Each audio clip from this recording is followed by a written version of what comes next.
ईक्षा Hindi classes में स्वागत है। इस वीडियो में हम एक ही शब्द के कई व्याकरणिक पदों के रूप में प्रयोग देखेंगे। इसका अर्थ क्या है? इसका अर्थ है कि एक ही शब्द जब वाक्य में प्रयोग होकर पद बनता है तो वह एक शब्द कई तरह से प्रयोग हो सकता है और पद परिचय को अच्छी तरह समझने के लिए यह सीखना जरूरी है। तो मैं इसका अभ्यास बहुत सारे उदाहरण देकर आज आपको कराऊंगी ताकि जब भी आप पद परिचय करें तो आपको जरा सा भी भ्रम ना रहे कि ये किस रूप में इस शब्द का प्रयोग हुआ है। तो मैंने पद परिचय का वीडियो भी डाला हुआ है, उसे तो आप देखेंगे ही, लेकिन इस वीडियो में मैं बहुत अच्छी तरह एक एक शब्द को कितने प्रकार से प्रयोग हो सकता है ये बताऊंगी। तो आप ध्यान से देखिए। अब जैसे एक उदाहरण मैं आपको अभी बताती हूं। अगर मैं कहूं यह ले लो, यह ले लो, यानी ये कोई चीज है मेरे हाथ में जिसका मैं नाम न लेकर यह कह रही हूं, तो जिसका हम नाम नहीं लेते, नाम के बदले में जिसका प्रयोग करते हैं वो सर्वनाम होता है। जैसे मैं कहूं पेन ले लो ना कहकर ये ले लो, तो पेन के बदले यह शब्द आया, ये सर्वनाम है यहां पर। लेकिन अगर मैं कहूं यह पेन ले लो, तो पेन के पहले, पेन संज्ञा है, संज्ञा के पहले सर्वनाम शब्द आया है जो संज्ञा की विशेषता बता रहा है। कौन सा पेन ले लो? यह पेन ले लो। सफेद पेन ले लो कहते तो विशेषण होता, उसी तरह सफेद की जगह यह शब्द आया है, यह पेन ले लो, तो यहां पर यह क्या बनकर आया है? विशेषण। यह पेन, इस पेन की विशेषता है यह। तो यह शब्द दो बार प्रयोग हुआ, शब्द वही है लेकिन अलग अलग व्याकरणिक पदों के रूप में आया है। पहले में यह ले लो था सर्वनाम, दूसरे में यह पेन ले लो क्या है? विशेषण, सार्वनामिक विशेषण। ऐसा ही एक और उदाहरण अगर मैं बताऊं, अच्छा लड़का, लड़का अच्छा है, लड़के की विशेषता, अच्छा विशेषण है, गुणवाचक विशेषण। और अगर मैं कहूं अच्छा ये बात है, तो वहां अच्छा क्या बन गया? अव्यय। कौन सा अव्यय? निपात। निपात भी मैंने अविकारी शब्दों के भेदों में एक वीडियो डाला हुआ है। तो वो अव्यय है, निपात अविकारी शब्द है। तो वही अच्छा शब्द, शब्द सेम है लेकिन एक वाक्य में वह विशेषण बनकर आया है, दूसरे में वह अव्यय या अविकारी बनकर आया है। तो इस तरह से मैं आपको बहुत सारे उदाहरण बता दूंगी कि एक ही शब्द किस तरह अलग अलग रूप में प्रयोग हो सकते हैं और हमें उसकी पहचान होनी चाहिए कि किस रूप में यह शब्द वाक्य में प्रयोग किया गया है। उदाहरण देखते हैं। आप चाहें तो इन वाक्यों को अपने पास नोट भी कर सकते हैं, लिख सकते हैं, और चाहे तो आप ध्यान से सुनिए। उदाहरण देखिए। अच्छा, आप मेरे चैनल को सब्सक्राइब जरूर कर दीजिए, लाइक और शेयर कीजिए, अपने दोस्तों को भी बताइए। तो देखिए, पहला उदाहरण है, वह अच्छों के साथ रहता है। अब यहाँ पर अच्छों, अच्छा शब्द आया है, अच्छों के साथ यहाँ संज्ञा बनकर आया है। अच्छों के साथ, लड़कों ना कहकर लड़कों के बदले अच्छों कह दिया, तो अच्छा शब्द संज्ञा बनकर आया है। वह अच्छा लड़का है, यहाँ लड़का की विशेषता बनकर आया है, विशेषण बनकर आया है। वह अच्छा गाता है। अब गाने की विशेषता बताने वाले शब्द, क्रिया की विशेषता बताने वाले शब्द क्रिया विशेषण होते हैं। तो गाना क्रिया है, यहाँ अच्छा गाता है, क्रिया की विशेषता क्रिया विशेषण बनकर आया है।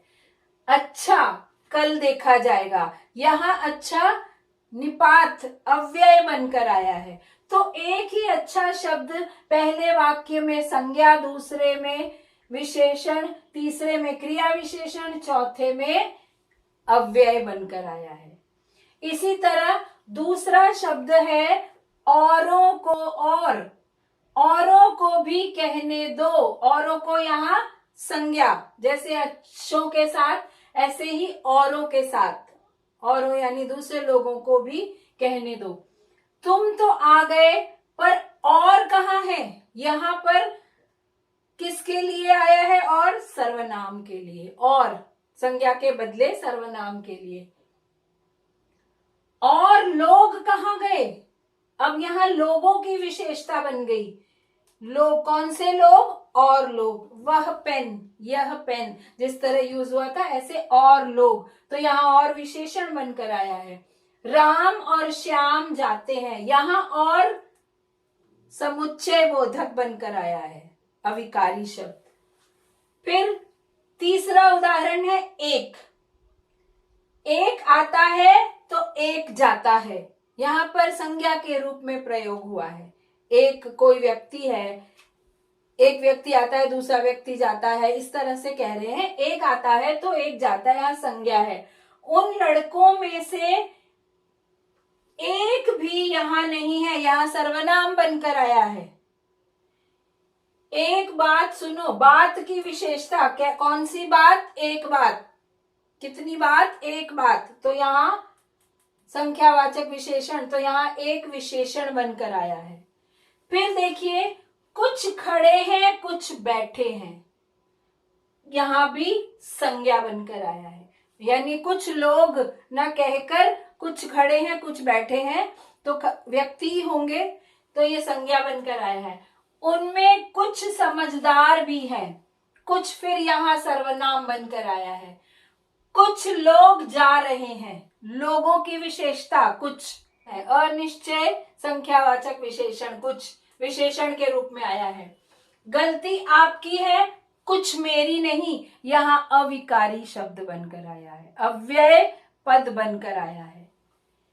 फिर अगला उदाहरण देखिए, जो मेहनत करेगा सो पाएगा, यहाँ पर सर्वनाम है। जो मेहनत करेगा सो, जो और सो संबंधवाचक सर्वनाम। जो पुस्तक पसंद हो उठा लो, अब यहाँ पे जो पुस्तक की विशेषता विशेषण बनकर आया है। जो वह आ जाए तो अच्छा हो, यहाँ पर किस रूप में जो का प्रयोग हुआ है? यदि वह आ जाए तो अच्छा हो, अगर वह आ जाए तो अच्छा हो, तो यहाँ जो वह आ जाए तो अच्छा हो, जो उस रूप में प्रयोग हुआ है, यदि और अगर, तो वो क्या है? अव्यय, अविकारी, निपात। तो अब मैं और आपको उदाहरण बताती हूं। और उदाहरण देखिए, पहला देखिए, कृपया थोड़ा और दे। यहाँ थोड़ा शब्द कई रूपों में प्रयोग हुआ है। थोड़ा यहाँ संज्ञा के लिए आया, थोड़ा और दे, कोई भी चीज हो सकती है जिसके बदले में थोड़ा प्रयोग हुआ है, तो संज्ञा के रूप में आया है। थोड़े पैसों में काम चल जाएगा, अब यहाँ पैसों की विशेषता है थोड़े पैसे, अनिश्चित संख्यावाचक विशेषण। तो यही थोड़ा शब्द पहले संज्ञा के रूप में, फिर विशेषण के रूप में, और फिर उसने थोड़ा किया पर खूब किया, कुछ भी हो सकता है, काम, डांस, कुछ भी, तो थोड़ा किया, थोड़ा यहाँ क्रिया विशेषण, करने की विशेषता, क्रिया की विशेषता। बड़ों की बात न्यारी होती है, बड़ों यहाँ पर संज्ञा के रूप में आया है। आपको समझ में आ ही रहा होगा संज्ञा के रूप में कैसे आया है। एक बड़ा घर है, घर की विशेषता बड़ा, कैसा घर है? बड़ा, तो यह विशेषण के रूप में आया है। तो पहले में संज्ञा और दूसरे में बड़ा विशेषण है। तीसरा उदाहरण देखिए, अब किसी का भला नहीं होगा, यहाँ भला संज्ञा के रूप में आया है। भला क्या नहीं होगा? भला। जहां पर क्या का उत्तर मिले वहां संज्ञा होती है, तो अब किसी का क्या नहीं होगा? भला नहीं होगा, यहाँ संज्ञा है। आप भला तो जग भला, अब यहाँ आप भला, जग भला, जग क्यों, कैसा जग? भला। आप कैसे? भले। तो जो विशेषता बता रहे हैं संज्ञा या सर्वनाम की, वो विशेषण होते हैं। तो यहाँ भला विशेषण के रूप में आया है। फिर तीसरा, भला मैं क्या कर सकता हूं, भला या अब, तो यहाँ अविकारी के रूप में आया है, अव्यय के रूप में आया है भला। तो एक ही भला शब्द 3 रूपों में देखिए किस तरह प्रयोग हुआ।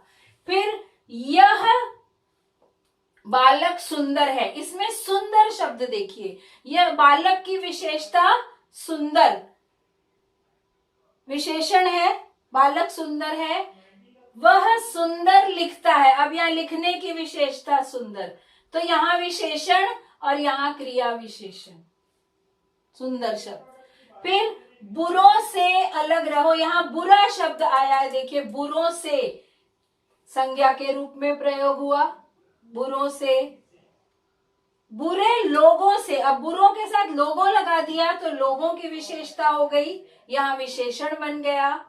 वह बुरा गाता है, तो ये गाने की विशेषता हो गई बुरा, गाना क्रिया है, क्रिया की विशेषता बताने वाले पद क्या होते हैं, क्रिया विशेषण। तो आपने देखा ये कई शब्द जो पद बन गए हैं वाक्य में आकर, वे अलग अलग रूपों में प्रयोग हो सकते हैं, एक ही जैसे शब्द। तो जब आप पद परिचय करोगे तो आपको देखना होगा कि वह शब्द, अब अगर यह शब्द आया है आपको बताने के लिए कि इसका पद परिचय कीजिए, तो यह हमेशा सर्वनाम ही नहीं होगा, सार्वनामिक विशेषण भी हो सकता है। तो ये इस बात का ध्यान रखना पड़ेगा। सुंदर शब्द विशेषण ही नहीं है, क्रिया विशेषण भी हो सकता है। तो इसलिए यह समझना बहुत जरूरी था, मैंने पद परिचय में भी बताया था, लेकिन इस तरह से आपको अब मैंने अच्छी तरह समझा दिया है। तो आप इसका अभ्यास कीजिए ताकि पद परिचय में आपके नंबर कट ना जाए, और खूब मेहनत से पढ़ाई कीजिए।